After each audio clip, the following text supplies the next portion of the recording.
Hello internet, welcome back to the Waifus. I'm Sefi, and today we're going to be looking at the PvE tier list that was posted on the official subreddit NIKKE PVE from a Chinese website, seeing if it's accurate, if I will change anything or not. Obviously at some point I will need to add a tier list myself to our website waifus.com, but for now I don't think it's worth it because I still need to work on a lot of guides before we do that. So that said, before we start, don't forget to like and subscribe to help me grow the channel, and let's switch to the browser so you can actually see the tier list. Alright, so back in the browser, as you can see, it was posted by Mukimpovaka. I don't know what that means, hopefully nothing bad. He posted the picture, but we're going to be going to the website because it's easier to see that way. Let's make this a little bit bigger. As you can see, this is a PvE tier list for this month at 3.0. I will be probably having a look at this website, keeping it on my browser so I can check every month what they're changing, and if I'm, again, if I want any changes or I think it's good. Also, this is divided by bursts. Obviously, burst 1, burst 2, and burst 3 will go one by one. Starting obviously with burst 1.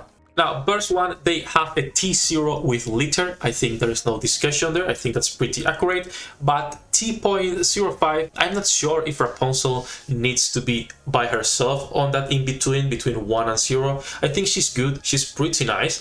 But first, she has a 60-second cooldown. And second, she's a pilgrim, meaning most people it's going to be hard to get. And not even only hard to get, but hard to start up. In exchange, if we talk about other healers, they are easier to obtain multiple copies, so you can ML beat them or core up. Still, I will say, yeah, Rapunzel is pretty good because even if she's a pilgrim and it's hard to obtain, that also means she scales better than other units and provides more value to your team. I'm personally using her right now, just as a situational healer, to get some extra heals if needed and also to get the revive. Now moving to T1, they have Noise, Pepper, Miranda, Emma, Milk, and N102. I will say I agree pretty much with all of them. Something that I think a lot of people will not consider is using Milk actually. And it's funny because she's a pretty good unit. Let me show you here. So Milk, let's check her skills, and this is at level 1 obviously, but she will increase attack for your 2 DPS, which is good, by 17%. I think it's like a 30% at level 10, and then on her ultimate she will heal the whole team. She's a pretty good unit overall. The only thing is she has 40-second cooldown, and obviously she's going to be more situational than the rest situated in T1. For example, Pepper and Miranda are going to be better, and if you don't have any of these characters, which it would be bad because you are missing what, 2, 4, 6 or 7 characters, that you can always use N102. I agree, she should be on T1. N102 is the best SR in the game. Sadly, in terms of damage and other SRs, they don't scale well. We'll make a separate video on a tier list for SR units only. But yeah, she's a small version of Litter. Super good and will buff all your team. Now moving to T1.5, so I disagree with some options here, but they put the mates, so Cocoa and Soba, they put Volume, Exia, X-Rupee, and Jan. Now Exia and Jan, I don't think they should be on 1.5. I'm not sure if I will put them on tier 2 or maybe on an in-between of the two, but the other three, the mates, Volume, and X-Rupee, I do agree they are properly placed in there. And now lastly, moving to T2, we have Yakal, which is used on PvP, Prima, Ludmilla, and Mary, and then the other 3 SR units. I will not even put those 3 SRs, Neon, Ether, and Mika on the same tier list as the other ones, because those 3 specific SR units are super bad. Ether, well, again, I will make a separate video, but they can't compare, I'm sorry. I will put that on T3. All that said, let's move into the burst 2 units, which is also interesting, and I will make some changes based on my personal opinion. So burst 2, we have a T0.5. I will rename this to T0 just to keep things similar, because Senti is, like it or not, the best burst 2 in the game, and I can't speak on Guilty because I don't have her.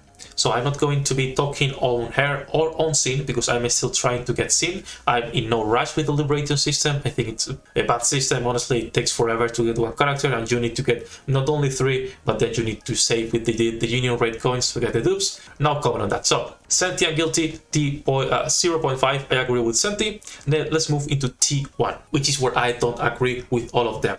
So I think Dollar and Rupee should be on an in-between. So Senti tier 0, and then T0.5 would put Dollar and Rupee, even maybe Poly. Now, I'm a little bit biased here. I've used Dollar and Rupee through the whole campaign up to chapter 19, where I got finally Senti last week. So maybe that's why I will put them on 0.5 instead of 1, but I agree with the rest. Like I was saying, I can't speak on Sin because I don't have her, so I will not say anything, and the same with Quincy on the bottom. But that said, let's move into 1.5, where they have Noah, Viper, Anis, and Enwa. I don't think Enwa should be on the same category as the other two, because Noah is a good character, the pity it's a 40-second cooldown and it's a pilgrim, so same as Rapunzel. Anis, I do agree she should be here. I'm not sure if I will place her on even tier 1, probably not. Nah, she can't compare with the rest. She's super nice as well in PvP.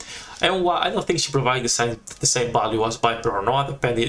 I think this tier is more situational compared to the other two.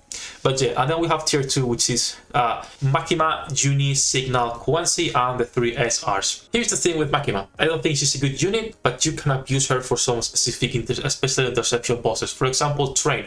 Most people right now are using Makima instead of Noise for the Train. Meaning right now, at least now, in the current meta gameplay, I would put her on 1.5 just because the use she has on Train. And because they remove the code, so that's always nice. Other than that, I agree pretty much with everything in here. The rest of the units are not that useful, and for a burst 2, it's hard to justify using them.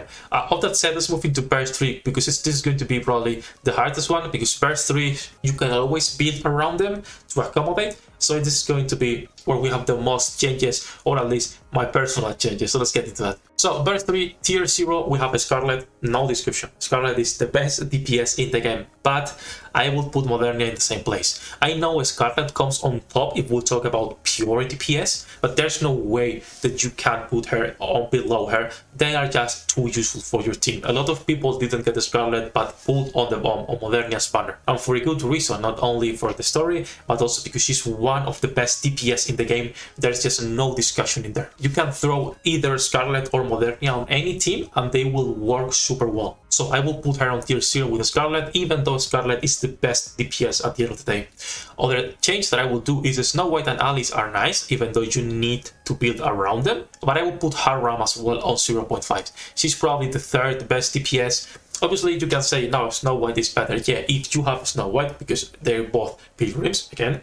And also, you need to charge, because if we talk about normal damage, she can't get to Haram. But obviously, Snow White with a charge damage can just one-shot the Train, which makes her a good unit. Same with Alice and the Pierce. Tier 1, it's probably going to be the most broad category for burst 3 units, because there's a lot of good units here. Drake, Laplace, Sugar, Privateer, Maxwell, Helm, and everyone in here are good units overall.